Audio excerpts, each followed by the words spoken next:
Hey, so if you are an actor who's feeling exhausted, maybe even a little bit disappointed, dismayed, frustrated, downright angry by the fact that you are spending a lot of time looking for work, trying to get work, maybe you have a manager, maybe you have an agent, maybe you're trying to get a manager or an agent. Maybe you are constantly on the submission platform submitting yourself. Maybe you feel like you keep getting bookings, but it's not the roles that you want. You're constantly being asked to play drug addict or prostitute. My friend, do not despair. It is okay, because I want to give you some tips on how you can spend more time getting to work, not looking for work, not looking for someone to allow you to work. So basically, this is a little series of videos in order to help you reignite your fire for acting, spark that fuel, and let you just play some of the roles you want to play. Because isn't that really annoying, the fact that there are rooms full of people that get to decide who plays what role? Like, come on now.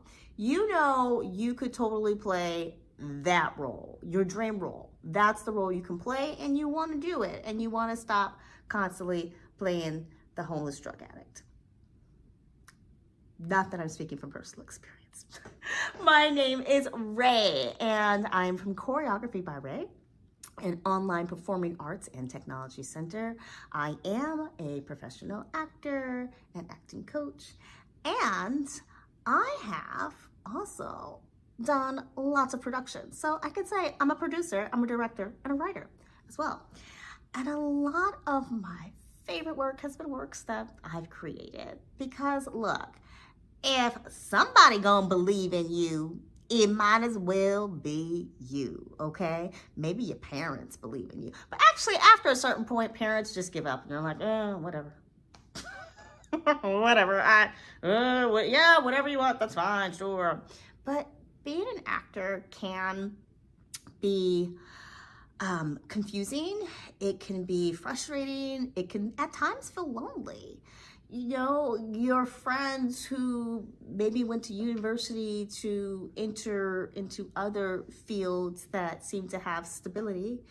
Oh, my friend's a scientist, they're doing the scientist thing. My other friend's a lawyer, they're climbing the corporate ladder at the law firm. And here you are, maybe post-graduation, 6 months later, 6 years later, 60 years later? Okay, how old are you? You find that your moments of success may not look the same as theirs. Maybe you feel you haven't had moments of success, or maybe you've had success that felt fleeting, like you were the go-to person for a few months, a few years, and now it's crickets. What's happening? Why am I not working like I want to work? Why am I still being offered these roles or this pay? So with that being said, we're not gonna get into things about, oh, well, go take more acting workshops, get a new agent, find a new casting director relationship, take new headshots. If you know that you need to work on your tools, then work on your tools. But that doesn't mean that while you're working on your tools, you can't get to work. So get to work right now. Here's another tip for you. If you've seen some of my other videos, I mentioned putting on a play. I've mentioned participating in festivals. We've talked about writing your own piece, your own play. We have talked about short films. And maybe you've watched all the videos. You're like, Ray, no, this all takes so much time. It does not speak to me. I don't have time. Literally, I work 10 jobs and I have a family that I have to take care of. Otherwise, like, therapy is going to be way too expensive in a few years. So with that being said, I got you. Okay, so maybe you ain't got time for all this other stuff. Okay, you know what you can do? start a podcast. Now you might be like, Ray, everybody has a podcast. I don't want to be one of those people. Okay, look. First of all, your podcast does not have to be visual, okay? I listen to a lot of podcasts, and even some of those podcasts that have like YouTube channels attached to them, I don't watch it. I like the sound. I want the audio. I am not the only one. If someone is driving on a long drive, audiobooks are a constant go-to for a lot of people. Then we have music and podcasts. I don't know about the exact order of all those things, but I have done a 13-hour drive, and I have to tell you, after a while, it gets a little bit exhausting listening to the same songs over and over. And if you try to create your own music playlist for a 13-hour drive, that takes forever and is super annoying. You listen to some other curated playlists, after a while, you're just like, oh gosh, shut up.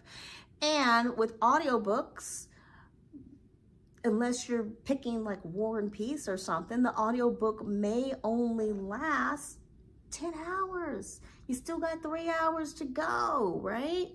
Or after a while, your brain just kind of turns off. You're like, I don't really remember the concept that was discussed in the last chapter, let alone know what they're talking about in this chapter. But podcasts are beautiful, delicious audio formats that can be whatever length you want. And you want to know how I know that podcasts are a totally acceptable way of performing? Because a lot of big name actors are doing podcasts. David Duchovny, Alec Baldwin, Amy Poehler, Julia Louis-Dreyfus, the list goes on. Oprah, okay. Right, the list goes on and on. So especially for an aging artist, maybe if you were known for being a sex symbol, a real hottie, you might not feel that constantly trying to keep up the physical appearance of what you looked like 10 years ago, 5 years ago, 20 years ago. It might just be like, I don't have the money for all this plastic surgery. I don't have the desire for it. I don't have the time. And not, especially for women, not everyone is allowed to age gracefully on camera, right?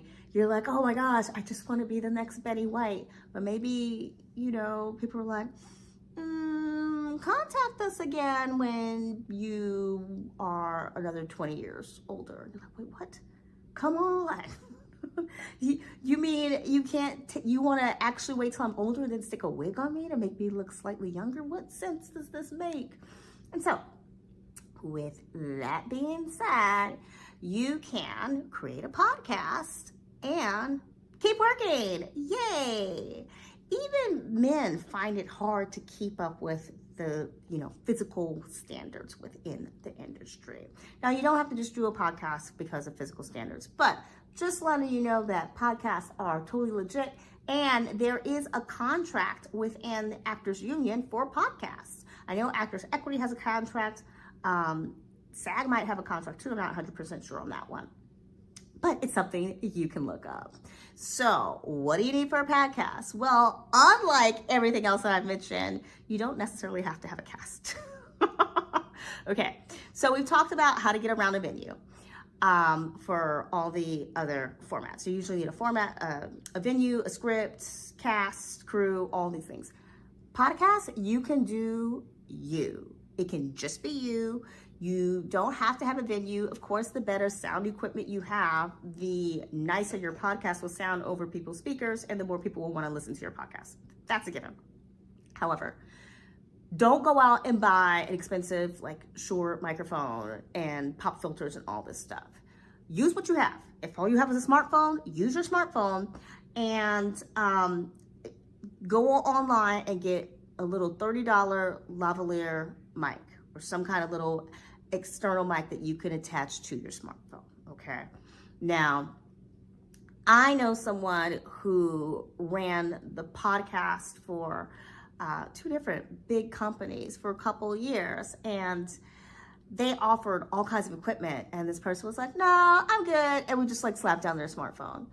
I feel like the editing team must have done amazing things to make the sound quality wonderful or something, or I don't know, maybe his smartphone was just 10 times more powerful than mine. I don't know. I really don't know how he managed to do it, but he did it. He did it. So even big companies don't always use lots of fancy equipment. So why break your budget and do that? The great thing about podcasts also is that, so one, they are inexpensive. Two, it can just be you. Three, you can pretty much really work it into your schedule. Do it just about anywhere where you feel the room is not echoey or noisy. One thing you can do is to go into your closet and get all curled up amongst all your clothes because you want that fabric to kind of dampen outside noise as well as absorb some internal noise in your space. And keep the mic close so that way you are talking directly into the mic.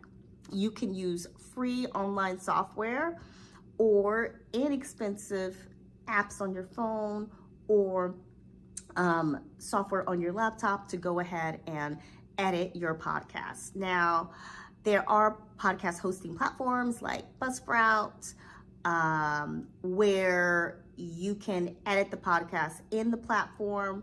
I myself don't edit my podcast in the platform in which that's hosting it, so I don't edit it in Buzzsprout. I prefer to edit it on my phone, or actually I have this combination where I use Canva in my phone. That's me. Probably doesn't need to be that complicated. I used to use Audacity. I just haven't bothered to download it onto my current devices because I use Canva for so many other things. I'm like, I don't need another piece of software. I don't want another piece of software. So with that being said, you can easily do your own podcast editing. I also used to use Wondershare Filmora. However, I wound up, I guess my computer just wasn't robust enough. After a while, it would just take so long to render the footage that it was just not worth it for me. But I was being paid, so people on Upwork hired me to do recordings for them. Which, side note, you can put a listing on Upwork and try to get some opportunities to record for people there, because there's lots of companies who want somebody to do their training video or internal tutorial or whatever, but that's a whole separate thing. Let's keep it on podcast. Okay, because this is you not looking for work, It's not you not looking for work. This is you creating work. And so, what are you gonna put on your podcast? Well, if you like doing character voices, then you can do a play.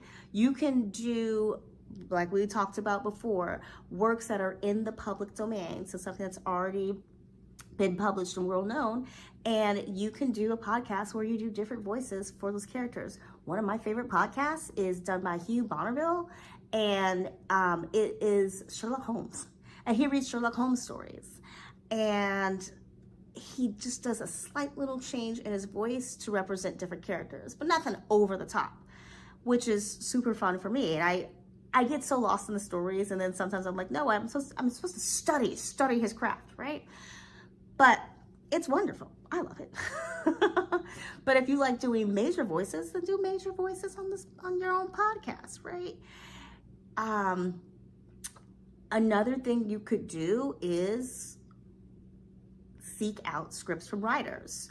At one point, I wanted to create new theater pieces, but I didn't have the money to keep renting venues. And so I put out a notice for writers to send me their radio scripts, basically. And I would go through the stories, and the ones that I thought were the best, I would notify those writers. We are going to go ahead and have actors record this, and we're going to put it up on iTunes and all the podcast networks, And then those writers, many of them were not based in New York City, were able to say, oh my gosh, my work is being published by a production company in New York City, and you'll be able to listen to it, Ma and Pa, or all my friends, you can listen to it. We'll listen to that podcast together. And at one point, I know I even paid writers, like, thank you so much for letting us use this work, and here is your payment, like $100 or something. So you could allow yourself to seek scripts from others and pay a writer. Yay! Isn't that a beautiful thing to be able to pay a writer? And you will be very well respected for that initiative and effort to actually pay another talent. And guess what? By working with someone else, it gets you more listeners and views, because they're one to, I said views. Does it count as views? Well, you can have a video component to your podcast, but you don't have to, but you can. There are a lot of podcasts out there where there is a video component. You can also, so if you don't want to solicit for written material and you don't want to use a previously published work, you can write your own story and do that for the podcast. You don't have to have a story for a podcast. You can also create a character and talk as if you are that character. So you can do the news as a certain character or persona. You can talk about current events. You can invite comics on and have funny conversations with comics. A friend of mine has a podcast where he interviews Broadway industry people, whether it's actors, directors, musicians, and he'll ask them about their experience working on specific shows and be able to provide this kind of in-depth experience for people. Now, you might be like, Ray, that sounds doable. Maybe. What else can you tell me? What else can I tell you? Well, you have the option of editing some sound in there into your podcast. So maybe you have a friend who has a band and they want to, do music for your podcast episode. Or maybe you can find something in public domain. Or maybe you can go on YouTube and search for royalty-free music. Just give us credits. So there's a lot of ways you're going to incorporate some music into your podcast. You can also make sure that you put your podcast on platforms. Now, yes, you can just do an RSS feed, submit to the various podcast streaming stations, Spotify, Apple, all those things. You can do that with an RSS feed and not have to pay anything, okay? I will say that it takes more time. I did start my first podcast that way. You could also use something like Buzzsprout. There's a whole bunch of these companies that will host your podcast for you. The reason I like having someone else host my podcast is not only does it save time on the RSS feed, but it also makes it really easy to be open to monetization. So once you have a certain number of downloads or listens, then companies can be like, oh, hello, we would like to put ads on your podcast. And even though we know people hate ads, they still are effective. Ads are still effective. And so wouldn't it be nice to be making a little money off that podcast and an episode, just, residuals. Come on, you're an actor, residuals. So an episode that you recorded months ago, a year ago, could still be bringing you a little money down the line. You can, Melissa McCarthy or Melissa McCartney? Oh my goodness. I think it's, okay. Melissa McCarthy. I think her last name is McCarthy. She did a podcast with a lot of other talented heavy hitters as a part of that podcast, where it was Hildy and I think it was Hildy the Barback or something. So fun. Clearly a lot of production went into that podcast. It was just a great opportunity for all these actors to play roles that they would never be cast in real life to play. So they did all these voices, put together this really cool podcast. It was a story told over, I don't know, like 16 episodes or something like that. They had a theme song, And I was a little sad when it was done. I was like, oh, that was fun. It was cool to finish that story, but now what? And last time I saw, they were doing episodes where they talked about like behind the scenes on that particular show. Lisa Kudrow had sponsored or produced 2 podcasts. She wasn't in them, but they were really good stories, and I hope she brings it back. So why am I bringing this up? These are podcasts that were set around telling a story, just like a web series that we talked about before, where you can tell a single story over several episodes. These podcasts focused on telling single original stories over multiple episodes. I think I said single episodes. Single story over, no, okay, yes. So a single story over multiple episodes. And so that is certainly a way you can go. You can also just read something, right? If you have a really good voice, you can just read something and people will be like, I like the sound of this voice. I mean, Sherlock Holmes thing. I could read Sherlock Holmes myself, but I like the sound of his voice and I could listen to it while I'm doing other things. So with that being said, my friend, I hope that you have seen that you do not need to spend a lot of money to get to work. If you are artistic and you want to be doing more work, playing roles that excite you, then you can create those opportunities yourself. So if you found this helpful and you want to let me know about your new project, please put it in the comments. I want to watch your project. I want to know about your project. And if you want to connect with me and bounce some ideas off of me, you know you can message me. You can message me. It's all good. I would love to hear about what you are thinking of working on. And maybe I can help in some capacity. Okay, and so if you want to learn more about creating your own play, then go ahead and check out this other video.